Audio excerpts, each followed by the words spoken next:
Então nós já começamos a estudar esses versículos na última ocasião que estivemos em Tiago. Os irmãos devem se lembrar que a nossa mensagem central, referente a todo esse trecho, era a seguinte: acolher a palavra de Deus envolve praticá-la e não apenas conhecê-la. E nós tecemos essa mensagem central levando em conta o desenvolvimento desse trecho. Quando nós olhamos lá no versículo 19... sobre a prontidão que o homem deve ter para ouvir, ser tardio para falar, tardio para se irar. Nós estudamos até o versículo 21 o tema da ira, e no versículo 21 nós vimos aí a expressão acolher com mansidão a palavra em voz implantada. E conectados a essa expressão sobre acolher a palavra de Deus, então Tiago desenvolve, nós acompanhamos Tiago nesse desenvolvimento, sobre o que é acolher a palavra de Deus. E nós já vimos que acolher a palavra de Deus não envolve apenas ter noções intelectuais, cognitivas a respeito da Bíblia. Não basta você conhecer, manjar muito de Bíblia. Isso não é acolher a palavra de Deus. Acolher a palavra de Deus, como a nossa mensagem central diz, envolve praticá-la e não apenas conhecê-la. E dos versículos 22 a 27, nós vimos aí, começamos a ver, 3 motivos para colocarmos a palavra de Deus em prática. Nos versículos 22 a 24, que nós já estudamos, nós vimos que um dos motivos para colocar a palavra de Deus em prática é a ameaça do auto-engano. O texto diz aí, no versículo 22, do perigo, da ameaça que nós temos de enganar a nós mesmos, de nós contarmos mentiras para nós mesmos, e assim amenizarmos a nossa consciência, cauterizarmos a nossa consciência, diante da responsabilidade que temos de colocar a palavra de Deus em prática. Então nós vimos que há uma ameaça, um perigo aí, e é por isso que nós precisamos praticar a palavra de Deus. Isso nós já estudamos da última vez que estivemos aí. E é nesse contexto que Tiago usa aquela ilustração tão conhecida do homem que olha seu reflexo no espelho, mas isso não causa nenhuma mudança nele.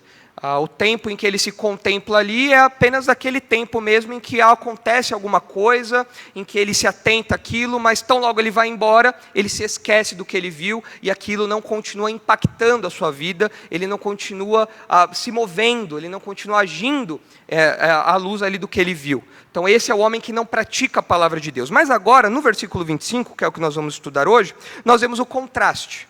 Se por um lado, nos versículos 23 e 24, nós temos o exemplo de alguém que não pratica a palavra de Deus, ou seja, alguém que se olha no espelho, mas vira e esquece o que viu e não é influenciado por isso no resto da sua vida, longe do espelho, no versículo 25 nós temos o oposto. No versículo 25 nós temos a pessoa que se atenta à palavra de Deus, que acolhe verdadeiramente a palavra de Deus e pratica a palavra de Deus. Ou como Tiago diz aqui, ele persevera, não sendo um ouvinte negligente. E com isso nós temos aqui o nosso segundo motivo então para colocarmos a palavra de Deus em prática. E o versículo 25 nos diz que nós devemos colocar a palavra de Deus em prática por conta da promessa de bem-aventurança. O texto, daí no versículo 25, conclui dizendo: esse, ou seja, aquele que pratica a palavra de Deus, esse será bem-aventurado no que realizar. Então, por que nós temos que praticar a palavra de Deus? Em primeiro lugar, porque senão nós enganamos a nós mesmos. É uma ameaça iminente, um perigo iminente.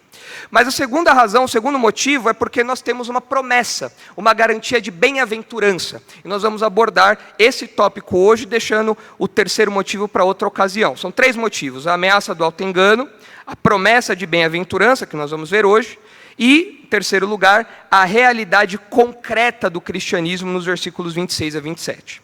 Então vamos caminhar aí no versículo 25 hoje. Ele é um versículo curto, mas eu quero me atentar com os irmãos a uma expressãozinha que Tiago usa, e a partir dela eu quero traçar algumas explicações, eu quero aproveitar para fazer alguns pequenos parênteses ali aplicativos, algumas aplicações específicas vinculadas a essas explicações, e eu acho que é uma oportunidade muito boa que nós temos aqui de caminhar nesse versículo. Então vamos ver aí a promessa de bem-aventurança, que confirma para nós a nossa mensagem central. Acolher a palavra de Deus envolve praticá-la e não apenas conhecê-la. E por que devemos fazer isso? Porque há uma promessa de bem-aventurança na prática da palavra de Deus.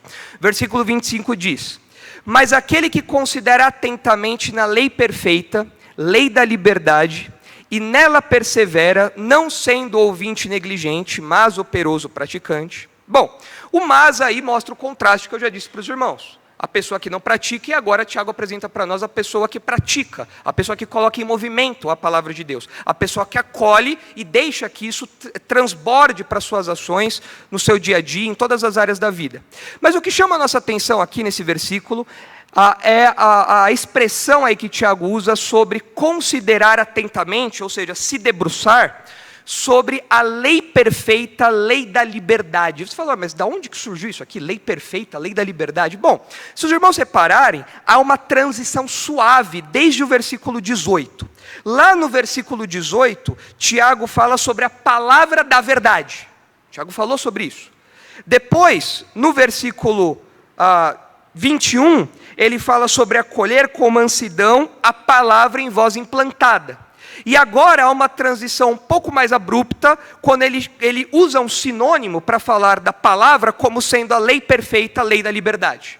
Então, uma transição que Tiago está fazendo aqui. No primeiro momento, uma transição mais suave, palavra da verdade, palavra em voz implantada, mas agora ele chama a palavra de Deus, essa palavra implantada, que nós já vimos que é o Evangelho, e todas as suas implicações, ele chama isso de lei perfeita, lei da liberdade. Ele usa esse termo aí. E como judeu que era, não é estranho nós vermos o uso que Tiago faz desse termo. Afinal de contas, os judeus estavam habituados com o termo lei, para se referir à lei mosaica, às leis do Antigo Testamento, aos mandamentos de Deus. Para eles não era difícil entender que as ordens de Deus, que as orientações de Deus, que os mandamentos de Deus, expressos ali, registrados ali no Antigo Testamento, era lei. E essa lei era perfeita. Isso daí, para um judeu, não seria estranho usar a expressão lei como um sinônimo de palavra, como Tiago faz aqui. Só que seria muito simplista da nossa parte nós olharmos para essa expressãozinha, lei perfeita, lei da liberdade, apenas como um sinônimo genérico de palavra de Deus. Tiago está usando aqui como sinônimo, como eu falei para vocês, é uma transição aqui. Mas seria muito simplista se nós nos contentássemos apenas com essa explicação, é um sinônimo. Porque o uso que Tiago faz dessa expressão parece ter um sentido um pouco mais amplo. Parece ter um sentido que nós devemos gastar um tempinho aqui entendendo, para que a gente entenda como é que nós colocamos essa lei em prática. Nós temos que nos debruçar sobre essa lei. Tiago fala que essa é uma lei perfeita, é a lei da liberdade. O que quer dizer isso? A lei da liberdade. E nós temos que nos atentar a isso, colocar isso em prática. O que Tiago quer dizer então? Talvez, no primeiro momento, alguém fale assim, Tiago está falando aqui da lei mosaica. Nós temos que nos atentar à lei mosaica, à lei do Antigo Testamento. Nós temos que observar, nós não podemos matar, nós não podemos adulterar, nós não podemos infringir os 10 mandamentos, nós não podemos fazer nada disso. Ok, alguém pode dizer isso, mas eu acho que não é isso que Tiago tem em mente. Tiago não tem em mente aqui a lei mosaica. Então eu quero gastar aqui um tempo com os irmãos, entendendo especificamente essa expressão. E ela é uma expressão muito oportuna nos nossos dias, porque ela toca em alguns pontos, direta e indiretamente. Essa expressão, ela toca em alguns pontos da nossa vida cristã prática, afinal de contas o contexto todo é um contexto muito prático, mas também é um sentido apologético que nós podemos extrair dessa expressão. Há algumas aplicações apologéticas, ou seja, nós podemos olhar para o nosso contexto e ver alguns ataques, ver algumas coisas que acontecem aí em relação à fé cristã, que o mundo fala, e nós podemos, a partir dessa expressãozinha, tecer algumas aplicações. É como se fosse um pequeno parênteses, uma pequena digressão, como nós estamos habituados aqui com o pastor Marcos, é como se fossem pequenas digressõezinhas que nós podemos fazer a partir desse termo aqui, a partir dessa expressão, lei da liberdade, lei perfeita. Então os irmãos vão me acompanhar aí, porque para nós entendermos o que Tiago quer dizer aqui, nós precisamos tecer algumas considerações sobre a relação do crente com a lei de Deus, do crente com a lei divina. Se Tiago está pensando aqui na lei mosaica, então significa que nós estamos debaixo da lei mosaica, então significa que nós temos que guardar o sábado, isso faz parte de se atentar à lei de Deus, de praticar a lei de Deus, significa que nós temos que deixar de comer algumas coisas, significa que nós temos que adotar alguns hábitos, ou não, se não é isso que Tiago está falando, o que ele quer dizer então com essa lei perfeita?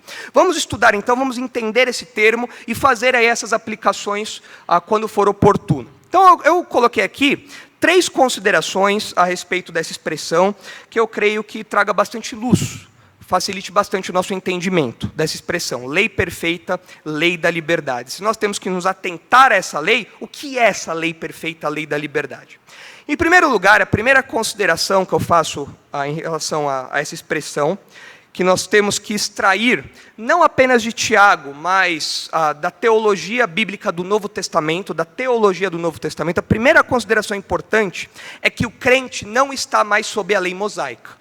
Tiago não está nos orientando aqui a nos sujeitarmos à lei mosaica. É importante de antemão nós estabelecermos isso. Tiago não está falando que nós temos que guardar a lei mosaica. Para os judeus, como eu disse, a palavrinha lei, sem dúvida alguma, reflete a lei mosaica, reflete a lei do Antigo Testamento.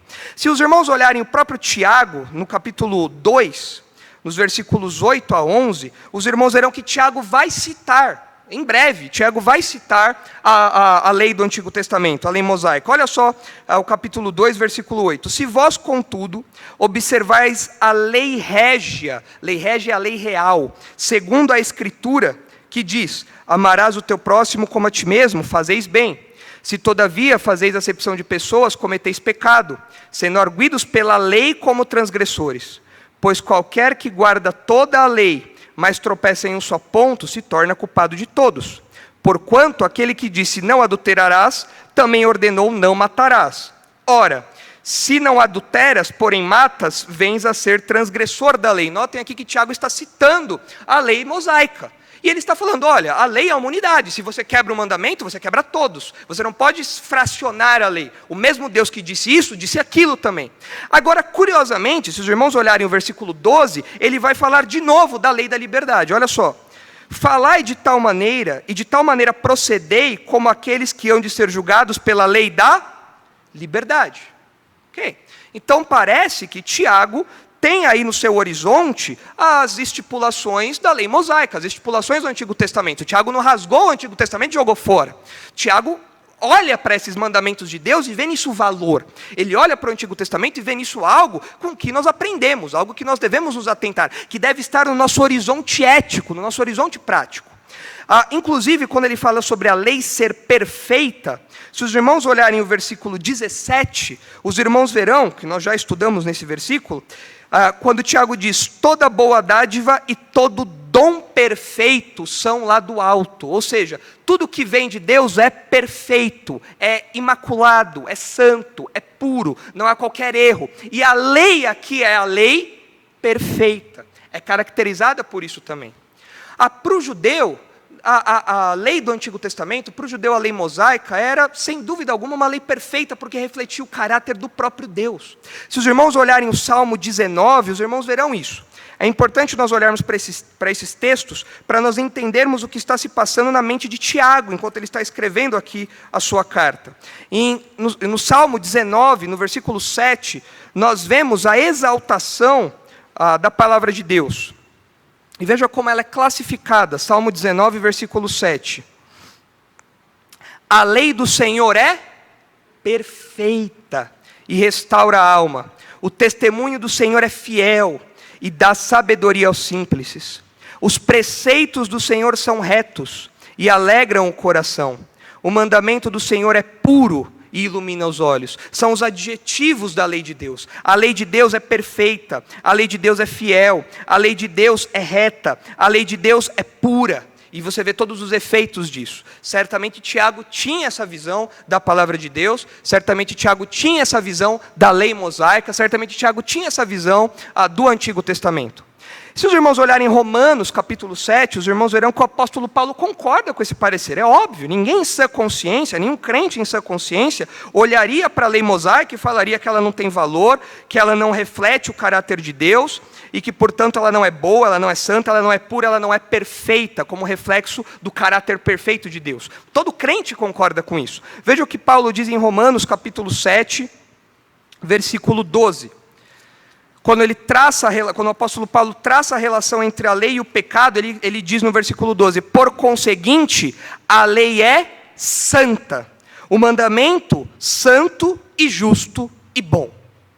Então, quando os autores bíblicos olham para a lei mosaica, quando os autores bíblicos olham para o Antigo Testamento, eles veem todos aqueles mandamentos, todo o conjunto de mandamentos de Deus, como algo puro, como algo santo, como algo bom, como algo perfeito, que é um reflexo do caráter do próprio Deus.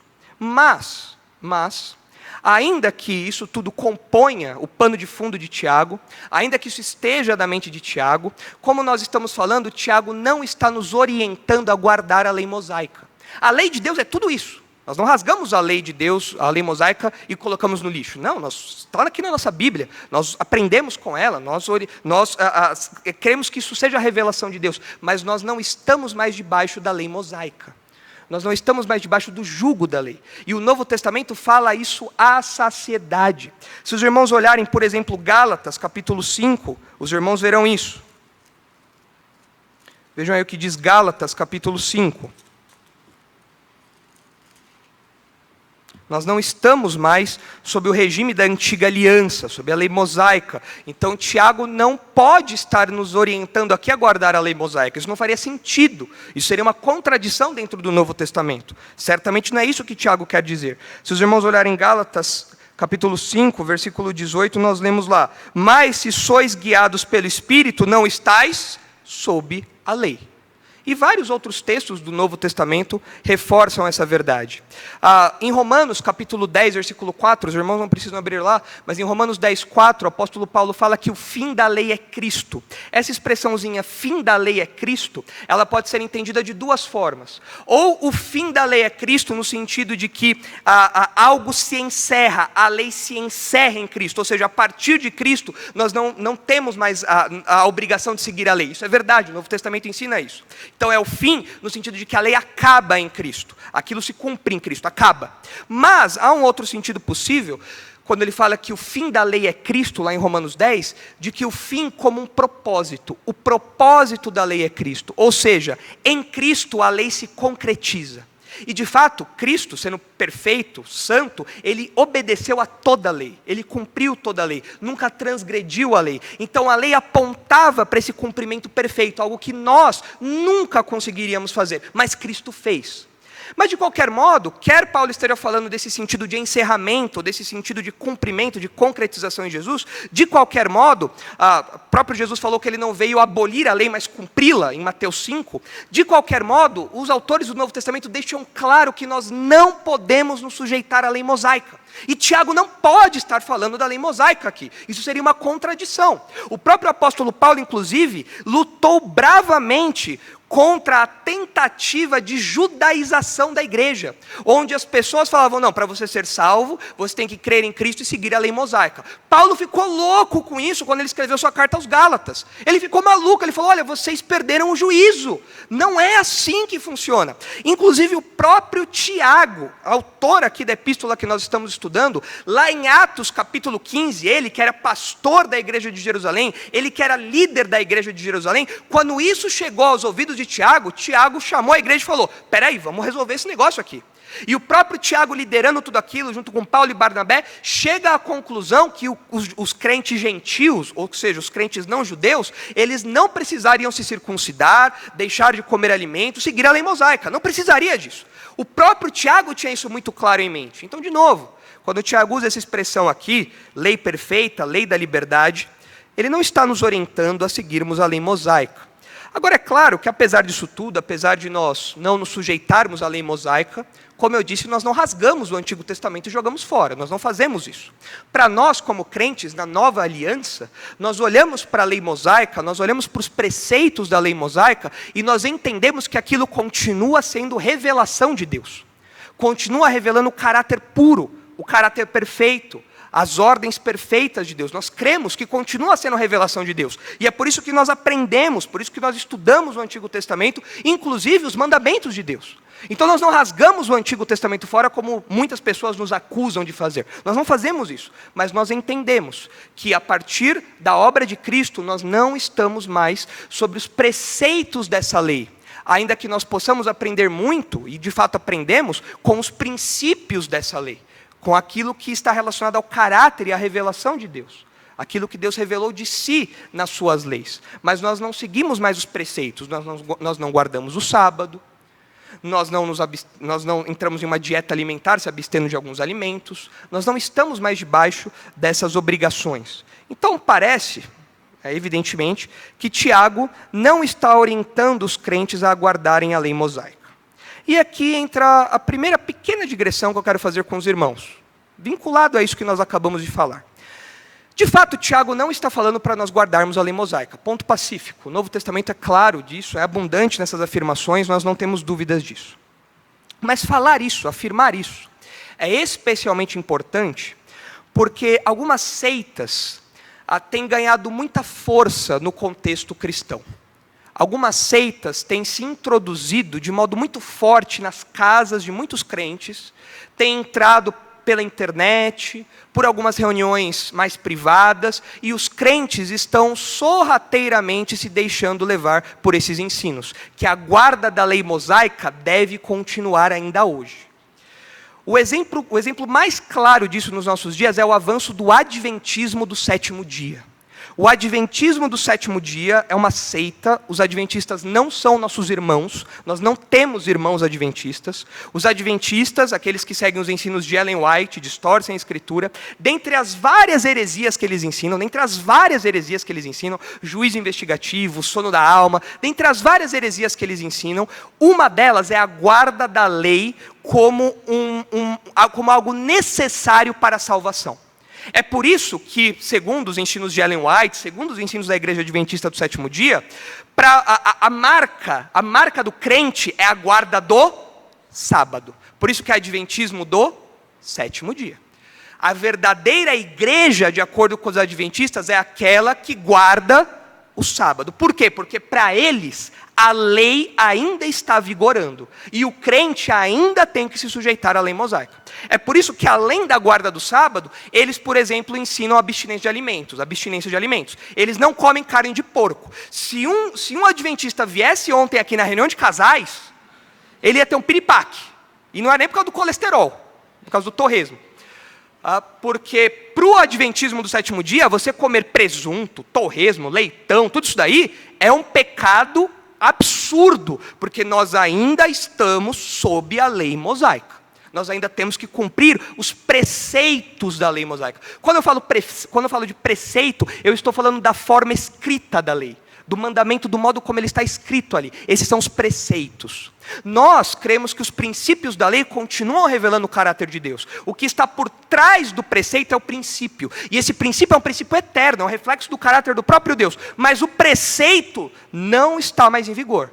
Então nós podemos comer leitão, torresmo, o que mais teve ontem aí de coisa de porco? Pernil, nós podemos comer tudo de porco, amém por isso, ótimo. Bacon, pode comer bacon à vontade, só cuidado com o seu colesterol. Aí não é uma questão de adventismo ou não, é uma questão de saúde, né?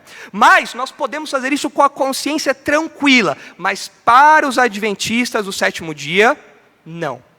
Nós estamos debaixo da lei mosaica ainda. Há um tempo atrás, vinha aqui na nossa igreja um jovem, alguns anos atrás, ele vinha um jovem, e ele era simpatizante do adventismo. Mas ele vinha nas reuniões de jovens, ele participava de tudo.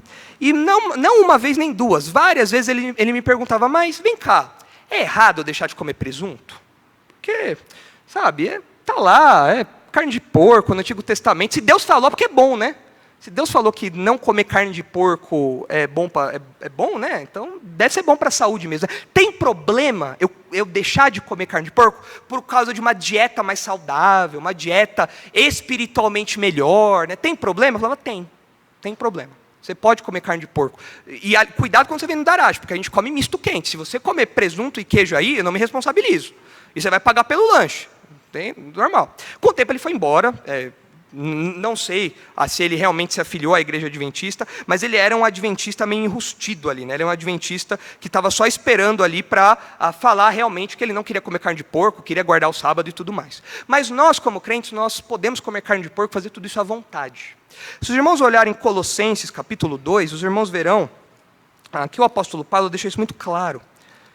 Em Colossenses capítulo 2. O motivo pelo qual nós podemos afirmar isso está ali em Colossenses capítulo 2, versículos 16 e 17.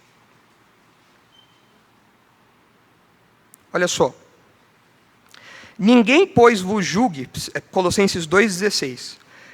Ninguém, pois, vos julgue por causa de comida e bebida, ou dia de festa, ou lua nova, ou sábados. São as restrições, as dinâmicas do judaísmo, da lei mosaica. Paulo fala, ninguém deve julgar vocês por conta disso. Se você come presunto, você não é menos espiritual. Se você come bacon, você não é menos espiritual. Assim como se você ficar o dia inteiro no sábado lá descansando, você não é mais espiritual. Nós não devemos avaliar os outros por esse prisma. Por quê? Versículo 17 diz, porque tudo isso tem sido sombra das coisas que haviam de vir. Porém, o corpo é de Cristo. O que Paulo está falando assim, antes nós tínhamos as sombras. Tudo isso, todas essas coisas, esses mandamentos, essas festas, essas restrições, tudo isso de alguma maneira apontava para o futuro. Isso apontava para Cristo. Eram sombras. É como se a luz ali estivesse fazendo uma sombra e nós temos só a sombra. Mas agora nós temos o objeto material. Agora nós temos o próprio Cristo de modo concreto. Eu não preciso mais da sombra, porque agora eu tenho o próprio Cristo. De modo que se eu abraço a qualquer parte da lei mosaica, eu estou me apegando mais à sombra do que a Cristo. É como uma criança que recebe um convitinho para ir numa festa de aniversário. E festa de aniversário de criança tem bastante coisa, né? Pula-pula, piscina de bolinha, brigadeiro, beijinho, bolo. Eu gosto de festa de criança. Festa de criança é legal. Quando a pessoa vai ficando mais velha, aí começa a colocar bolo de abacaxi, aí bagunça tudo, né? Bolo de criança não, é chocolate, é sempre bom. Então a criança recebe lá o convitinho. Eba, semana que vem tem uma festa, legal. Vamos lá e tal. E ela fica com aquele convitinho a semana toda. E aí chega o dia da festa. E ela está lá no meio da festa. Tem lá a piscina de bolinha, tem lá o pula-pula, tem lá os videogames, tem lá a mesa com bolo de chocolate, os brigadeiros, os beijinhos, mas a criança deixa de aproveitar tudo aquilo e fica no meio do salão com o convitinho. E ela fica, ai, que convitinho legal, nossa, isso aqui e tal. Mas você já chegou na festa. Vai para o pula-pula, se esbalda no bolo, aproveita que você não tem diabetes nem nada disso. Vai, come, meu filho. Não, mas aqui o convitinho, eu quero ficar com o convitinho. É assim que o adventismo faz com o ministério de Cristo. Eles se apegam ao convitinho. E os crentes que entram nessa onda se apegam ao convitinho também. Mas nós já temos tudo. Cristo já veio. Na verdade, é uma ofensa fazer isso. Se eu pago o buffet para uma criança e na festa do meu filho e a criança fica lá com o convitinho na mão, ao invés de brincar, eu pego a criança e jogo ela no pula-pula. Você vai brincar agora. Você vai comer, abre a boca que você vai comer esse brigadeiro, você vai comer esse bolo. É uma ofensa ficar com um convitinho, sendo que nós já temos a plenitude, nós já temos tudo. É uma grande ofensa. E infelizmente muitos crentes às vezes adotam essa postura. Olha, eu não sou adventista, mas eu quero ter uma dieta aí que não coma porco, porque se Deus falou é porque é bom, né? Se Deus falou é porque é bom, eu quero guardar o sábado também. Isso daí é uma grande besteira. É uma ofensa. É uma ofensa ao ministério de Cristo. É uma ofensa à encarnação de Jesus. Porque agora nós não precisamos mais da sombra. Nós temos o concreto. Nós não precisamos mais ficar apegados ao convitinho. Nós já estamos na festa. E nós temos que aproveitar isso daí. Então, os irmãos devem tomar cuidado, porque, como eu disse, o adventismo do sétimo dia tem entrado de modo muito sorrateiro dentro da igreja. Muito sorrateiro. Na verdade, já foi mais sorrateiro. Hoje já é um pouco mais aberto. Muitos irmãos têm se sentido atraídos pelos vídeos, pelas publicações de um arqueólogo chamado Rodrigo Silva. Acho que esse é o nome dele, Rodrigo Silva. E os irmãos olham e falam, nossa, que legal, ele ensina da Bíblia e tal. Cuidado. Ele é um adventista. Toda a teologia dele, toda a visão de mundo dele é baseado no adventismo do sétimo dia. E muitos crentes olham para os adventistas como se fossem outros irmãos. É mais uma denominação. Não é. O adventismo do sétimo dia é uma seita que se apega ao convitinho, dentre várias outras heresias, mas que se apega ao convitinho da lei, ao invés de usufruir, de aproveitar da festa, do próprio Cristo e do que Ele conquistou para nós. Então, cuidado, não adotem o discurso bonitinho, o discurso politicamente correto, somos todos irmãos. Não somos, não. Não tenho irmãos adventistas. E o que Tiago está falando aqui para nós, evidentemente, é que nós não temos que guardar a lei mosaica. A lei perfeita, a lei da liberdade, não diz respeito à guarda da lei. É importante nós deixarmos isso claro de antemão para entendermos exatamente o que Tiago quer dizer aqui. Então essa foi a primeira consideração que eu queria fazer sobre essa expressão, lei perfeita, lei da liberdade. Mas, apesar de não estarmos sob a lei mosaica, essa expressão aí, lei perfeita, lei da liberdade, nos remete a algum tipo de lei. É a palavra que aparece aí, lei. Não tem como fugir. Que lei é essa, então? Bom, a segunda consideração é a seguinte. O crente está sob a lei de Cristo. Nós não estamos sob a lei mosaica, mas nós estamos sob a lei de Cristo. E o que é essa lei de Cristo? Quando o Tiago fala para nós aqui sobre a lei perfeita, a lei da liberdade, ele não está pensando apenas nos ensinos éticos do Antigo Testamento, que são um reflexo do caráter de Deus e por isso é perfeito. Tiago está pensando também, como nós já vimos, já que essa expressão é sinônima de palavra da verdade, Tiago está pensando no Evangelho, nos ensinos de Jesus e em todas as implicações disso.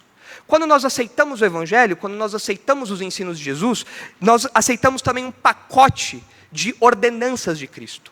Nós aceitamos também nos sujeitarmos àquilo que Cristo ensinou. Essa é a lei de Cristo, que não exclui os princípios do Antigo Testamento, que não exclui o caráter perfeito de Deus expresso no Antigo Testamento, mas assume outros contornos à luz da nova aliança. Se os irmãos olharem em 1 Coríntios, capítulo 9, os irmãos verão isso.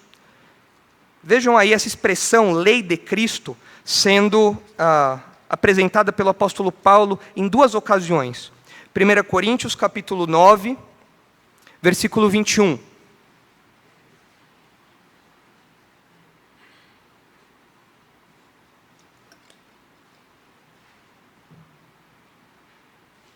Primeira Coríntios 9, 21.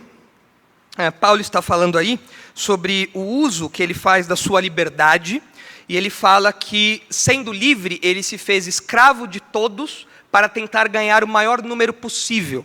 E isso, é claro, não significa que Paulo virou pichador para conquistar os pichadores, que Paulo virou do MST para conquistar a galera do MST, não é isso. Quando eu falo isso daqui, é que Paulo, naquelas questões que não são morais, naquelas questões que não são éticas, Paulo abriu mão da sua liberdade para ter algum ponto de contato ali com as outras pessoas. E ele diz no versículo 21, 1 Coríntios 9, 21, ele diz assim: aos sem lei, como se eu mesmo fosse, não estando sem lei para com Deus, mas debaixo da lei de Cristo, para ganhar os que vivem fora do regime da lei. Paulo fala, eu estou debaixo da lei de Deus, eu estou debaixo da lei de Cristo. Se os irmãos olharem Gálatas capítulo 6, os irmãos verão essa expressão aparecendo de novo.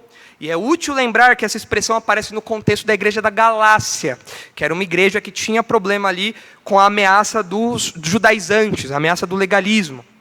E Paulo usa essa expressão ali para falar da lei sobre a qual o crente está colocado, a qual o crente está sujeito. Gálatas 6, versículo 1. Irmãos, se alguém for surpreendido em alguma falta, vós que sois espirituais, corrigiu com espírito de brandura, e guarda-te para que não sejas também tentado. Levai as cargas uns dos outros, e assim cumprireis a lei de Cristo. O que é essa expressão, lei de Cristo? O que eu quero dizer é que ela é virtualmente sinônima da expressão que Tiago está usando. Quando ele fala lei perfeita, lei da liberdade. É virtualmente sinônima, é praticamente a mesma coisa.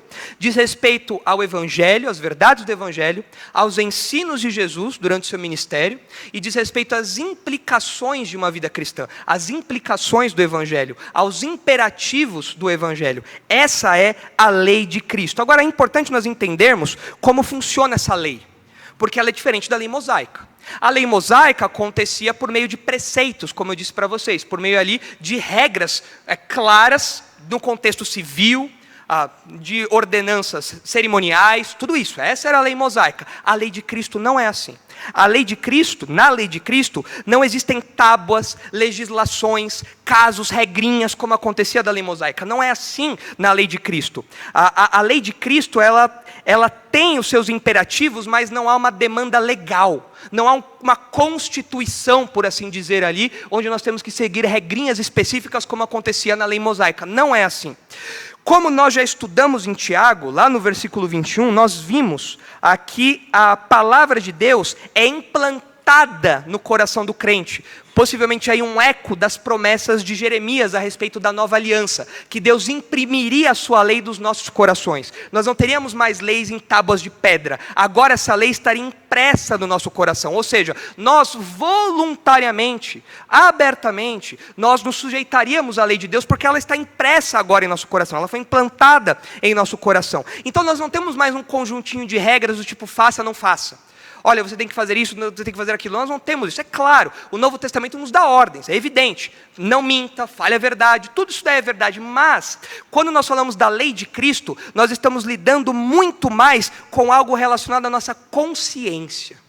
Porque a nossa mente, quando nós nos convertemos, ela é renovada pelo Espírito Santo. E agora eu tenho liberdade. Inclusive é por isso que Tiago fala da lei perfeita, lei da liberdade. Eu não estou mais debaixo de um código frio, de um código legal em pedra. A lei de Deus, os princípios de Deus foram impressos no meu coração. E agora eu tenho uma nova consciência. E à luz dessa nova consciência eu preciso ter alguns cuidados. Por exemplo, se os irmãos olharem Gálatas, capítulo 5, versículo 13. Os irmãos verão o perigo de nós tornarmos essa liberdade que nós temos em libertinagem. Olha só o que diz aí Gálatas 5, 13. Porque vós, irmãos, fostes chamados à liberdade. Nós não estamos mais debaixo da lei mosaica. Porém, não useis da liberdade para dar ocasião à carne. Sede antes servos uns dos outros pelo amor. A lei de Cristo é regida pelo amor. E nós estamos debaixo dessa lei. Nós não estamos mais debaixo da lei mosaica, mas a lei de Cristo trabalha na nossa consciência.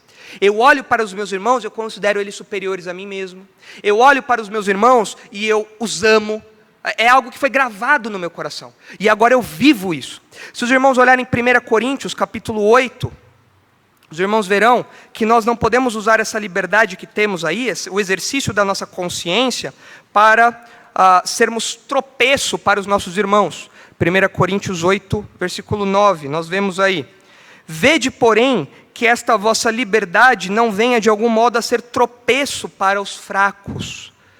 Paulo está falando aqui do contexto da carne sacrificada aos ídolos. Ele fala, cuidado, exerçam a consciência de vocês, exerçam que o exercício dessa lei que foi gravada no coração de vocês, que é uma lei de liberdade, que é uma lei regida pela consciência renovada, que essa liberdade que vocês têm não seja motivo de tropeço para os outros irmãos. É isso que nós temos em conta aqui. O Espírito Santo renova a nossa consciência e imprime no nosso coração a lei de Deus, essa lei perfeita, essa lei da liberdade. Não é mais a lei mosaica, é a lei de Cristo. É algo que diz respeito à nossa obediência, porque Deus imprimiu a sua lei, os seus princípios, os seus valores em nosso coração, como Tiago já disse no versículo 21. É importante também nós olharmos lá em Mateus capítulo 5, sei que hoje eu estou lendo bastante textos com os irmãos, mas essa oportunidade que nós temos é boa para desfazermos algumas confusões que existem aí no contexto evangélico. Em Mateus capítulo 5, nós vemos que apesar de Jesus não ter anulado a lei mosaica, né, ele mesmo fala que ele não veio abolir, mas cumprir a lei mosaica, nós vemos nos versículos 27 e 28 de Mateus 5, nós vemos que a lei de Cristo, a lei proclamada por Cristo, a lei que vem com Cristo, quando nós nos sujeitamos a Ele, a qual nós nos sujeitamos, essa lei tem um outro patamar. O sarrafo é mais alto. Essa lei não olha apenas para um cumprimento exterior de normas. Essa lei olha para o coração. Olha lá o que diz Mateus 5, 27 e 28. É um dos exemplos aí desse trecho todo. Ouvistes o que foi dito, não adulterarás. Eu, porém, vos digo, qualquer que olhar para uma mulher com intenção impura no coração, já adulterou com ela. É um patamar elevadíssimo. Não é apenas um cumprimento externo, é algo que vai no coração. No capítulo 5 de Mateus, Jesus fala várias vezes, eu, porém, vos digo. Vocês ouviram o que foi dito, eu, porém, vos digo. Essa expressão, eu, porém, vos digo, pode ser que Jesus esteja mostrando o valor da lei, o princípio da lei que os fariseus tinham sufocado. Então é claro que quando a lei de Moisés foi estabelecida, é óbvio que Deus não estava apenas preocupado com o cumprimento exterior disso. Tanto que Deuteronômio fala sobre o amor a Deus de todo o coração, de toda a alma, de todo o entendimento. É algo que certamente abrangia as nossas disposições interiores. Mas os fariseus, com seus mandamentos frios, com suas invenções, eles tinham abafado essa realidade e se apegado somente a um cumprimento exterior da lei, um cumprimento externo da lei. E Jesus está acusando isso aqui. Então ele está falando, vocês ouviram, mas eu vos digo. Lembre-se, a lei tem esse aspecto também. Ou pode ser que Jesus esteja mostrando para nós um novo parâmetro. À luz da nova aliança, ele, o legislador supremo, o próprio Deus, ele fala, vocês ouviram o que foi dito lá atrás, mas eu, que sou Deus, eu agora estou colocando na minha lei, eu estou colocando um patamar maior. Eu estou colocando algo mais rigoroso. Agora não basta só você obedecer a lei por um preceito ali externo, não, agora é o seu coração. Se você olhar e pensar uma impureza com outra mulher, você já infringiu a minha lei, você já cometeu adultério. De qualquer modo, o que fica claro é que a lei de Cristo olha para o coração dos crentes. A lei de Cristo diz respeito a uma obediência completa, não apenas de ações, mas é algo que vem de dentro.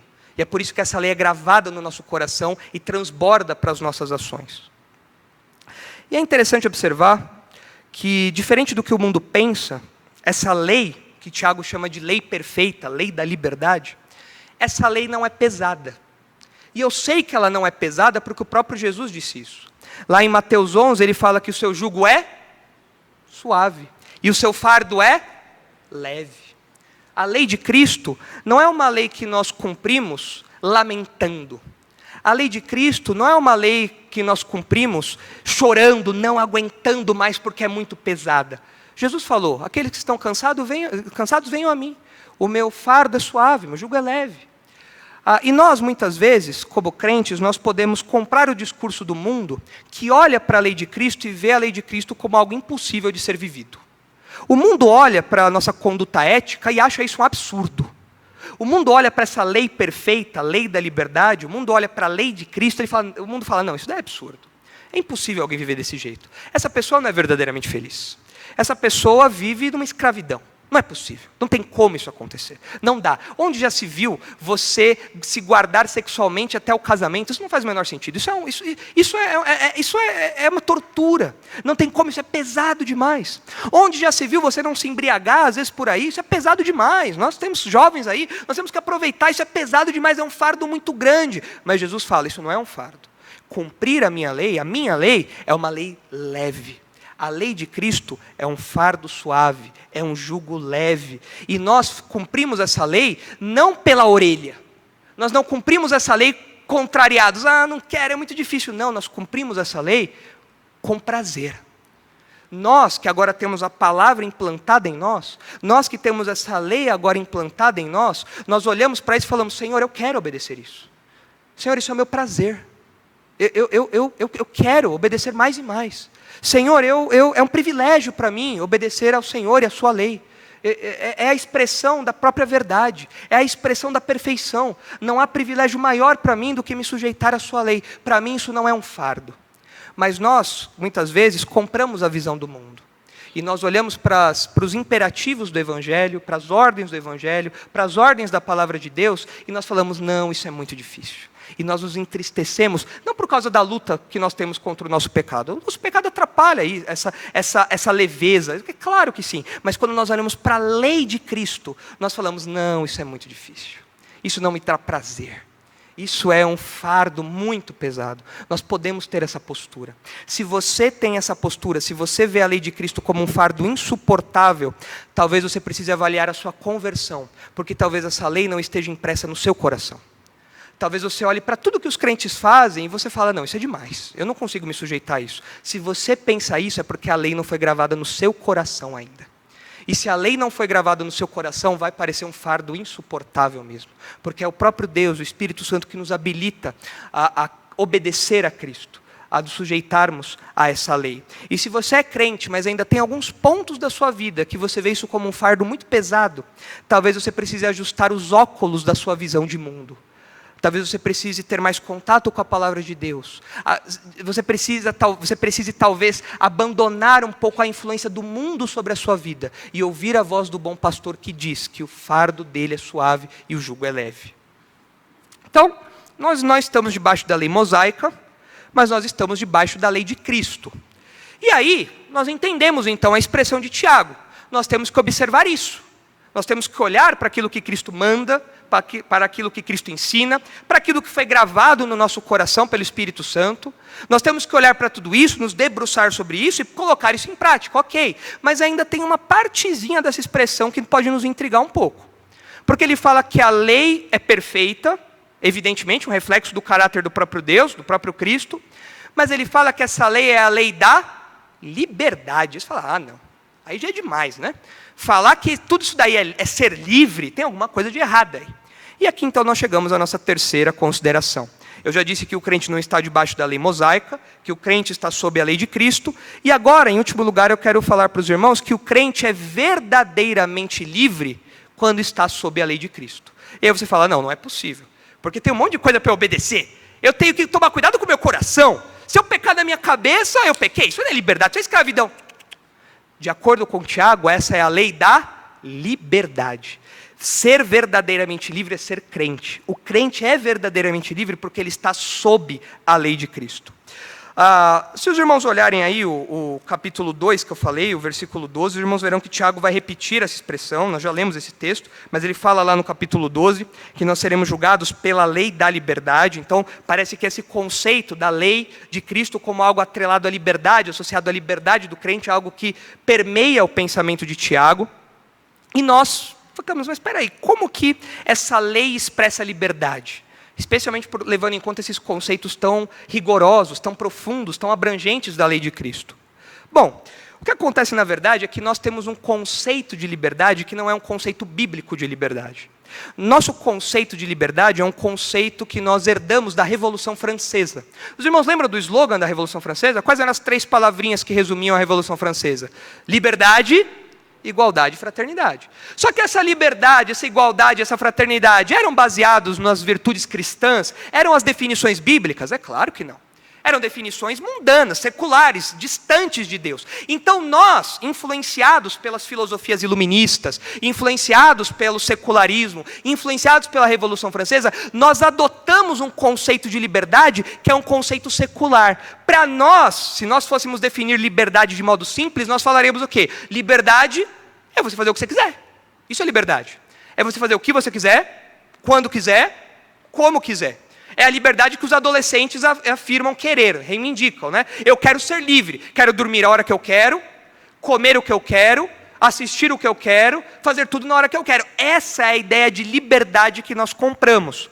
Mas essa ideia de liberdade não é verdadeira. A liberdade à luz da Bíblia não é essa. Isso não é liberdade à luz da Bíblia. Essa é uma definição secular de liberdade. À luz da Bíblia, liberdade é algo que deve ser definido e experimentado dentro dos limites estabelecidos pelo próprio Deus. Eu trouxe aqui um trecho de um livro, que um dos capítulos é dedicado a isso. É um livro que eu li quando adolescente e que moldou muito da minha visão de mundo. Hoje talvez eu revisitasse alguns pontos dele aí, revisasse alguns pontos, mas foi muito bom para mim. Esse livro aqui chama Por que Sou Cristão, do John Stott. O John Stott é um teólogo às vezes um pouco controverso, ao longo da sua trajetória ele teve alguns pontos bem estranhos na sua teologia, mas do que eu já li dele, muita coisa é ortodoxa, é séria, ele é um crente. Foi um crente, né? Já falecido já. Nesse livro aqui, Por que Sou Cristão, ele dedica um capítulo inteiro a falar da liberdade. Ele fala que ele é crente, ele é cristão, ele adota o cristianismo, porque o cristianismo dá a verdadeira liberdade. E é muito útil nós olharmos para algumas considerações que ele faz aqui. Eu vou ler aqui para os irmãos, e os irmãos vão entender um pouco mais o que é a liberdade à luz da Bíblia. E por que Tiago fala então que é a lei da liberdade? Olha só. Deixe-me agora desenvolver essa tese, de que a verdadeira liberdade é a liberdade para se ser um eu verdadeiro, como Deus nos fez e desejou que fôssemos. Comecemos com o próprio Deus. Ele é o único ser que desfruta a perfeita liberdade. Você poderia argumentar que a liberdade de Deus não é perfeita, que ela, por certo, não é absoluta, no sentido de que ele seja livre para fazer absolutamente qualquer coisa. Há algumas coisas que as Escrituras dizem que Deus não pode fazer. Ele não pode mentir, não pode pecar, não pode tentar, nem ser tentado.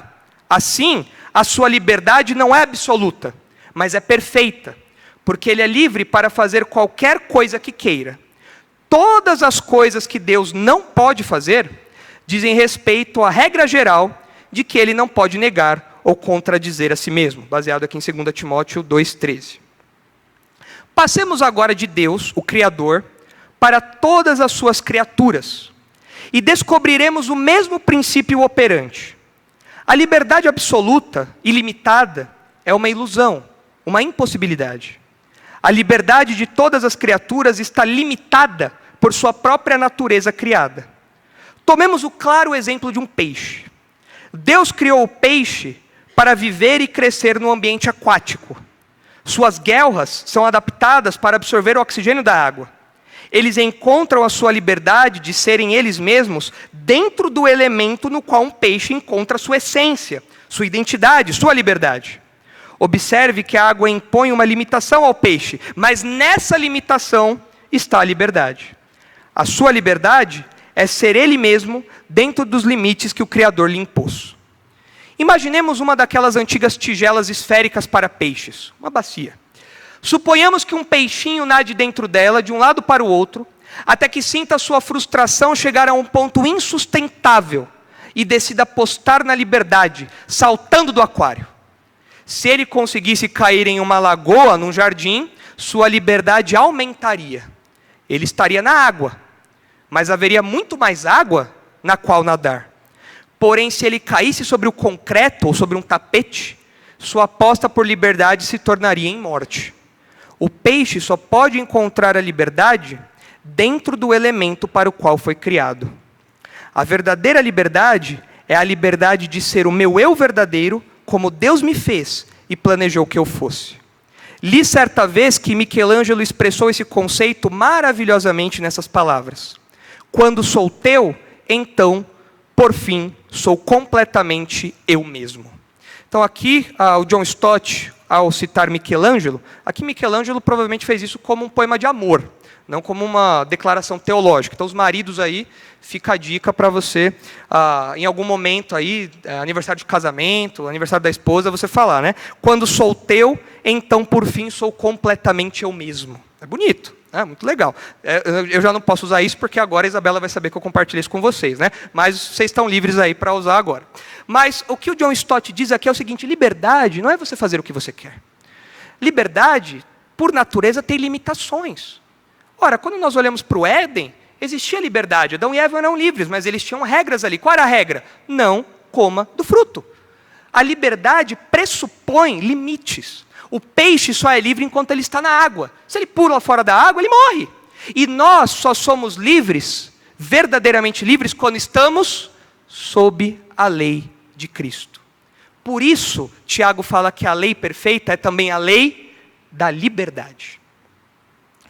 Tiago pode chamar o Evangelho e seus imperativos de lei da liberdade, porque é a única verdade libertadora, que verdadeiramente liberta o homem do pecado, da escravidão, da morte, e nos habilita a obedecer a Deus, a viver do modo que Deus quer que nós vivamos. Por isso que é a lei da liberdade, porque nos liberta. Mas é também a lei da liberdade, porque já que isso foi gravado no nosso coração, nós nos sujeitamos a isso livremente. Eu quero obedecer. Eu quero servir a Deus. Eu quero cumprir as suas ordens na minha vida, porque isso está gravado no meu coração. Não é uma imposição externa forçosa, não, longe disso, é algo voluntário. E é muito triste nós olharmos para esse conceito de liberdade, conceito bíblico, em contraste com o conceito secular de liberdade. É muito triste nós vemos que o mundo luta por uma liberdade falsa. Liberdade é a palavra de ouro dos nossos dias. Os movimentos progressistas lutam por liberdade da opressão, liberdade do capitalismo, liberdade dos patrões, liberdade de tudo isso. Recentemente o Elon Musk comprou lá o Twitter para garantir a liberdade de expressão. Liberdade é a palavra de ouro dos nossos dias. A juventude quer ser livre, o jovem sempre quis ser livre. O jovem quer poder fazer o que quiser sem nenhuma imposição paternal. Eu quero acordar a hora que eu quero, dormir a hora que eu quero, comer o que eu quero, ir para onde eu quero, com quem eu quero. Sei que meus pais fiquem mandando eu fazer ou não fazer tal coisa. Isso é verdadeira liberdade para a juventude.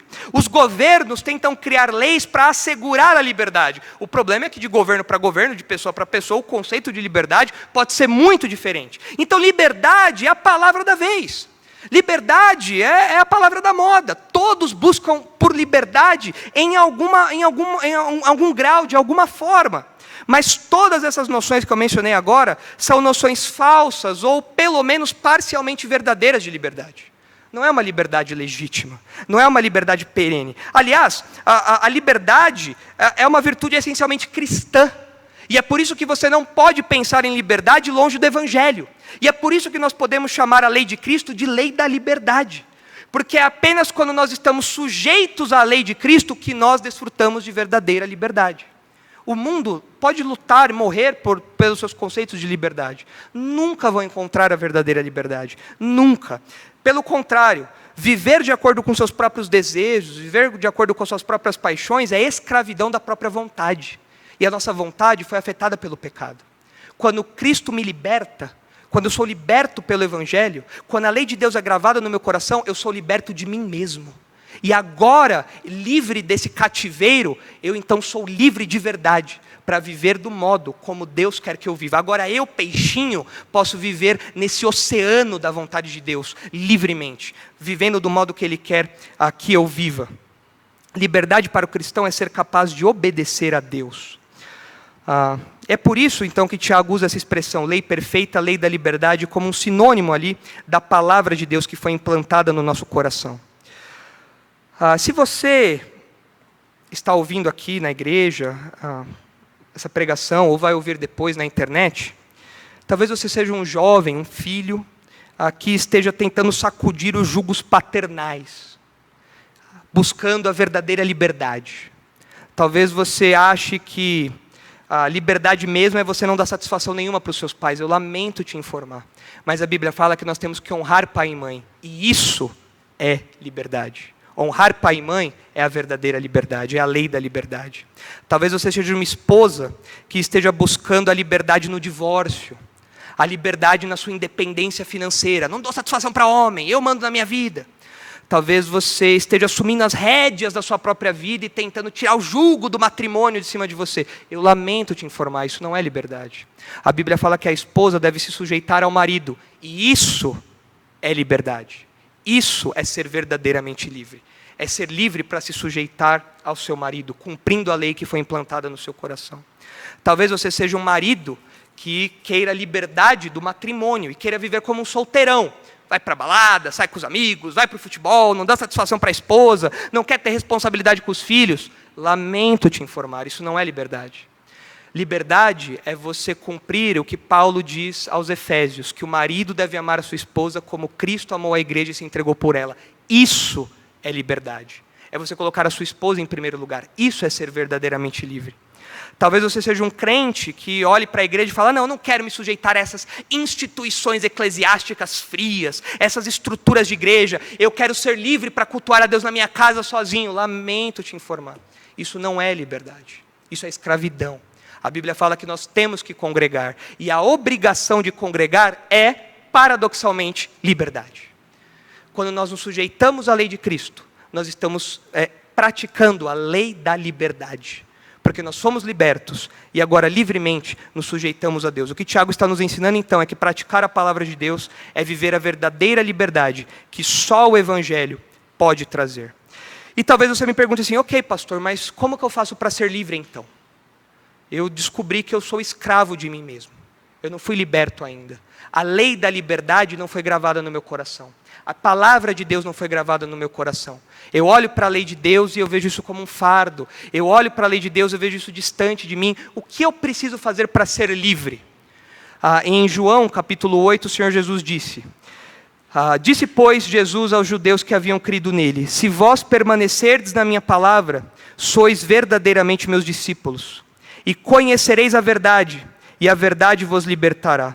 Replicou-lhe Jesus, Em verdade vos digo, todo o que comete pecado é escravo do pecado. Se, pois, o Filho vos libertar, verdadeiramente sereis livres. Como então você pode ser verdadeiramente liberto? Ouvindo as palavras de Jesus. Ele é a verdade que liberta. Infelizmente esse texto foi muito banalizado por conta das campanhas do Bolsonaro e tudo mais. Mas o que o texto quer dizer sobre a verdade que liberta, a verdade é o próprio Jesus. É Jesus que nos liberta do pecado. E ele fala, se o Filho vos libertar, vocês serão verdadeiramente livres. E ele diz, se vocês permanecerem nas minhas palavras, vocês serão meus discípulos. Se nós vivermos aquilo que Cristo quer que nós vivamos, se nós vivermos aqueles imperativos que foram gravados no nosso coração, então, isso será prova de que nós somos verdadeiramente discípulos de Jesus. E nós agora estamos livres do pecado para obedecer a Deus. Nós agora permanecemos, vivemos nas palavras de Jesus e desfrutamos de verdadeira liberdade. Nós somos libertos do pecado para obedecer a Deus. E apenas Jesus pode fazer isso por nós. Se você ainda não é um crente, você tem que admitir que você é escravo do pecado. E que você não está debaixo da lei da liberdade. Você não está sob essa lei. Você está sob a lei do pecado. Que te obriga a pecar, que te inclina ao pecado. Então você deve olhar para Cristo e falar, Senhor, me liberte. Tira essas algemas de mim. Me torne livre para que eu seja o seu servo. É um paradoxo, mas é a verdadeira liberdade. O crente é livre quando ele é servo de Deus. E então o Senhor Jesus vai ouvir a sua oração, vai implantar a palavra de Deus no seu coração, e então você poderá obedecê-lo livremente. E hoje nós vamos parar por aqui. Tá? Nós vimos aí essa definição, essas considerações sobre o que Tiago quer dizer com lei perfeita, lei da liberdade, mas nós acabamos não falando sobre a promessa de bem-aventurança. Isso vai ficar para uma próxima ocasião, porque na sequência do versículo, Tiago fala que praticar essa lei que foi gravada em nosso coração é certeza de bem-aventurança, de aprovação divina. E numa próxima ocasião, então, nós caminhamos pelo resto do versículo e adentramos o último motivo pelo qual devemos praticar a palavra de Deus. Nossa mensagem central diz que acolher a palavra de Deus envolve praticá-la e não apenas conhecê-la. 3 motivos para nós praticarmos a palavra de Deus. A ameaça do auto-engano, a promessa de bem-aventurança, que nós vamos terminar numa próxima ocasião, e a realidade concreta do cristianismo, que nós também veremos numa próxima ocasião. Vamos orar, pedindo que Deus nos abençoe e que essas verdades transbordem dos nossos corações. Senhor, nós agradecemos porque somos verdadeiramente livres. Nós estamos sob a lei de Cristo, a lei perfeita, porque é um reflexo do caráter do Senhor, que é perfeito, que é santo, que é justo, que é bom. E essa lei também é a lei da liberdade. Nós fomos libertos do pecado para obedecer ao Senhor, e nós agora, Pai, livremente, queremos obedecer ao Senhor, porque o Senhor gravou a sua palavra no nosso coração. Ajuda-nos, Pai, a colocar essas verdades em prática. Que nós confrontemos os conceitos do mundo com a sua palavra. Que nós confrontemos as nossas impressões pessoais com a sua palavra. De modo que nós olhemos para o Evangelho, nós olhemos para os ensinos de Jesus, nós olhemos para os imperativos e para as implicações do Evangelho, e nós, de pronto, acolhamos tudo isso e coloquemos isso tudo em prática. Não como um fardo impossível de carregar, mas como um fardo leve, que o próprio Senhor Jesus disse que é. Ajuda-nos nisso, por favor. Em nome de Jesus, o nosso Salvador, o nosso Libertador, que nós oramos agradecidos. Amém.